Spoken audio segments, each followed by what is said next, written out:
Good morning, everyone, and welcome to our backyard.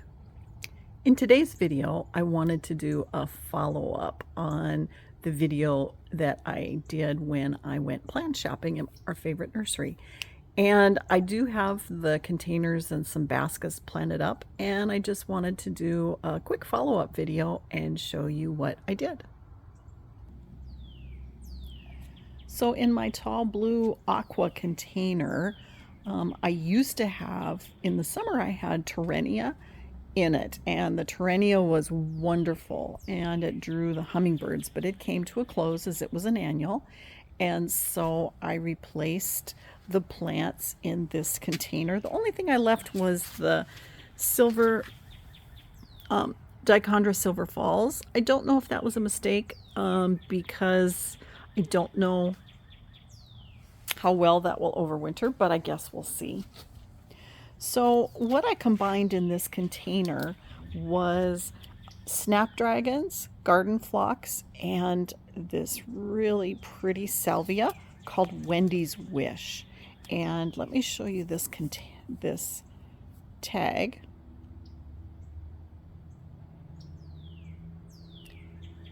So it's not a huge salvia, although it says 3 to 4 feet tall to 3 feet wide. This salvia actually comes out of Australia. Ooh, I've got a bee on here already. It's in the morning, and so most of the pollinators aren't out yet. It is December down here along the Gulf Coast. It's December 23rd, before Christmas, but we've had so far a couple of cold nights. We got down to where we had frost kind of on the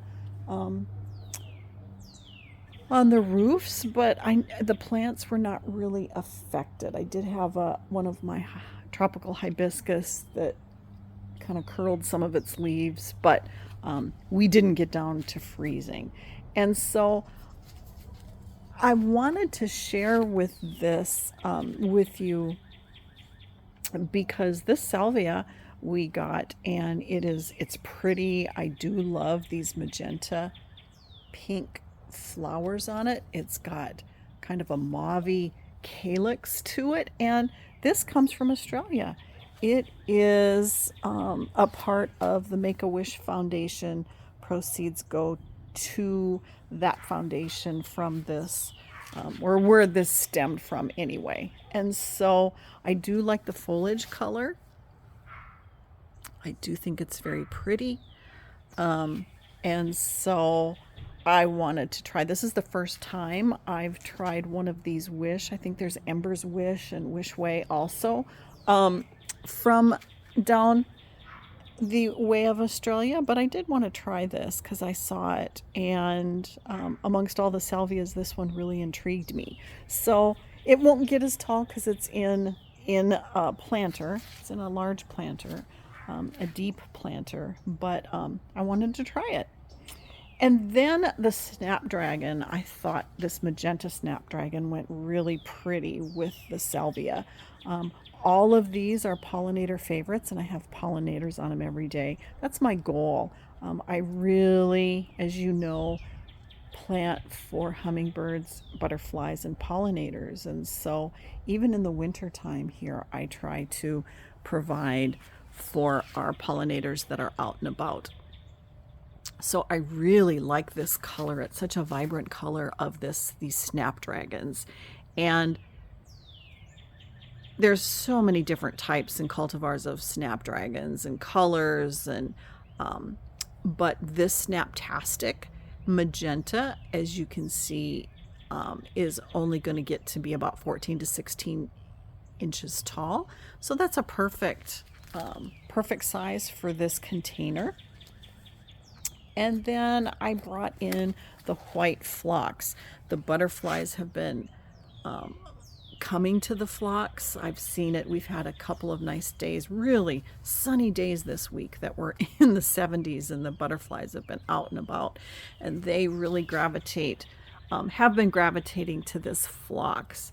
This type of phlox is called 21st Century White. and it does say it attracts hummingbirds. You can plant it in gardens or containers. I've done both. This one also grows to be about 12 to 14 inches tall. The thing I like about the phlox, it will also drape. I did this last year, and it will kind of come over and cascade over a little bit, and I really like that. So I replaced the Terrenia in this planter with my snapdragons, my phlox, and then the really pretty salvia, Wendy's Wish. Okay, on to the next container. The container right next to it is my urn container, and I didn't pull out everything. I did have some of the summer plants that were on the one side that I removed, and I only added a couple. But I do want to show you I did keep my salvia. This has just been so tried and true blooming, and the pollinators have been on it all summer long, all fall, and now even into the winter. And this is Mystic Spires, and it just has flowered and flowered and flowered. And so I have not cut it back, and I probably won't now. Should have, probably a little bit earlier, but you know, right now when the salvia blooms, there's not a lot of blooming, and so the pollinators flock to what the blooms are. But what I did add is I added the lobularia and the viola. And so let me show you the tag. I love this for our winters. This is Proven Winners Snow Princess.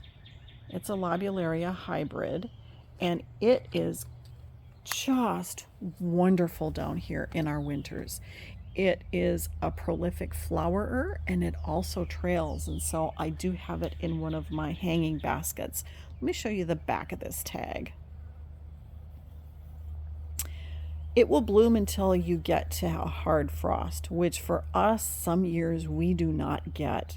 So it trails, which is wonderful, and it is short.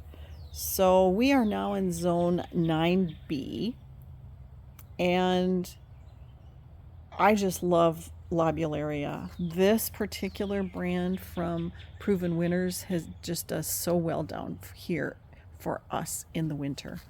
And then right next to it, I put in a viola. And the reason I use violas over pansies is because pollinators do favor them for me down here over the pansies, and the flowers are smaller. This viola is called Penny Peach Jump Up, and again, these also grow so nice. They're only going to go 4 to 6 inches tall, but the little faces on them are so pretty, and I just really like violas in the winter garden. And next to it, I have the blue evolvulus, which it trails, and so I love the trailing effect that it has. And it's staying. It likes warmer weather, but it is doing fine. And it will also do well for us until frost. And so if we don't get a hard winter this year, it will probably continue to keep growing. Okay, on to my next container. In this container, I had what the star of the show over here, and it's a tall container also, was celosia. But celosia is a summer plant, and it is an annual, so its time was finished, and I replaced this container with 2 plants that I thought were so pretty. The first one over to the left here is Stock. Let me show you this tag. This is called Hotcakes.